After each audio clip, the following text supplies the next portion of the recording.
bless Nigeria. God bless Nigeria. God bless PDP. APC.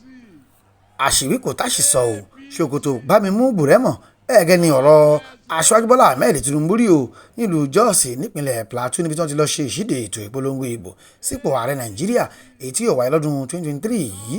Àkànbí ọmọ olóde ló fẹ́ bá gbogbo wọn ẹgbẹ́ òṣèlú APC tí wọ́n pè mí bá a sọ̀rọ̀. Bàbá Fọláṣadé ló fẹ́ ka gbogbo tó fẹ́ ṣe fún Nàìjíríà sí ti aráàlú gbogbo tí ayé wọn á fi dára ju irúfẹ́ ayé tí wọ́n ń lò láyé ìjọba Buhari lọ. Ní wọ́n bá kó ìwé pélébélé Bọ́lá Tinubu lọ́wọ́ o àgbà ọ̀jọ̀gbọ́n nínú ká sọ̀rọ̀ ká tún fa kò mú òkun yọ. Ṣùgbọ́n bàbá ti ká ọ̀rọ̀ làákàyè o bẹ́ẹ̀ ni ọkọ̀ Olúrẹ̀mí ti sọ gbogbo tó ní lọ́kàn dáadáa fún gbogbo mùtúmù wa nígbà tó sì kù dẹ̀dẹ̀ kí ẹni tí ó fẹ́ di ààrẹ Nàìjíríà ó gbé ìwìdí akẹ̀sán kó bá ọ̀rẹ́ ẹ̀ délẹ̀ gbangba. Níṣe ni Bọ́lá Tinubu olùdíje fún ààrẹ lábẹ́ ẹgbẹ́ òṣèlú APC kí àdúrà mọ́lẹ̀ o tó ní Ọlọ́run yóò bùkún fún orílẹ̀-èdè Nàìjíríà, Ọlọ́run yóò bùkún fún ẹgbẹ́ òṣèlú PDP. Ní bàbá wa ta kìjì tó sáré pàdé ọ̀rẹ́ dà tó sì tẹnumọ́ pé Ọlọ́run yóò bùkún fún ẹgbẹ́ òṣèlú APC. Èdùmàrè ọba lè wí lè ṣe yóò bùkún fún ẹgbẹ́ òṣèlú APC. Ṣé ẹ̀yin lọ̀rọ̀ tó bá ti bọ̀ bẹ́ẹ̀ ń túká ni o.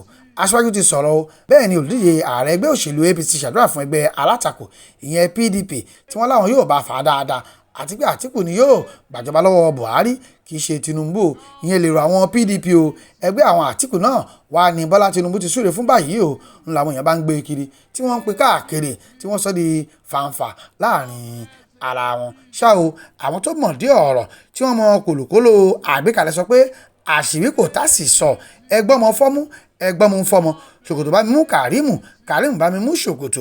Wọ́n ti ní APC ní Tinubu súre fún o kì í ṣe PDP rárá.